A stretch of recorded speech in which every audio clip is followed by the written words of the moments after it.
Welcome to my updated work desk tour, and ngayon, isa-isahin natin kung ano yung laman ng work desk ko. Okay, dito muna tayo sa monitor. This is from MSI, and inalagay ko na lang yung exact model niya dito kasi ang haba niya. But super love this monitor. 2 or 3 years ko na ata siyang gamit. And yung current problem ko lang sa kanya is parang nasira na yung built-in speakers niya. Pero okay lang kasi bumili na lang ako ng portable speaker and gumagamit din ako ng wired earphones kasi kapag nag-e-edit. So, carry lang din. For my keyboard, yung current na gamit ko is the Aula F75. Very compact siya. Wala nga lang siyang numpad, pero I don't use the numpad naman masyado, so carry lang. Pwede siyang wired and pwede ring non-wire, pero ako mas prefer ko yung wired version. Guys, for my mouse, this is the Deluxe M618 Mini. 5 years na sa akin to guys, and battery operated pa siya. Alam ko meron na tong version na rechargeable. This still works, so hindi ko pa siya need palitan. And I really like this kasi ergonomic siya. Hindi talaga sumasakit yung kamay ko kapag nag-e-edit ako dito. Imagine, 5 years na to sa akin. Over here naman, ito yung gamit ko na wired earphones. Mumurahin lang to from Bavin, pero it works well. So,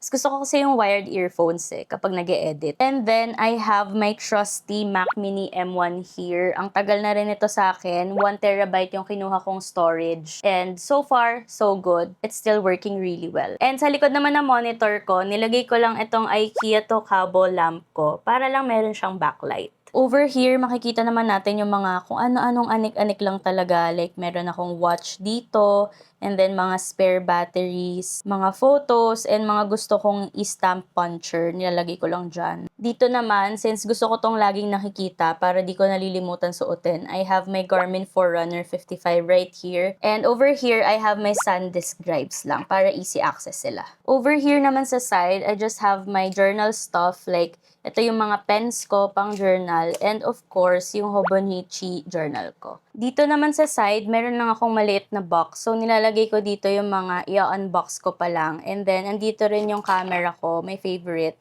This is the Kodak Pix Pro FZ55. And then, dito rin nakalagay yung Osmo Pocket 3 ko. Ito lang yung lalagyan niya kasi gamit ko siya pang film ngayon. Ayan, wag nating kalimutan. Nandito rin pala yung aqua flask ko kasi para di ko nalilimutan uminom ng water. Dito naman sa side ng desk ko, ito yung most recent upgrade ko. So, ito naman mostly ginagamit ko siya kapag nag-work ako outside. And then, I also have my iPad Air M4 right here. And that is it for my updated work desk tour. Let me know if meron kayong questions about my stuff. Bye!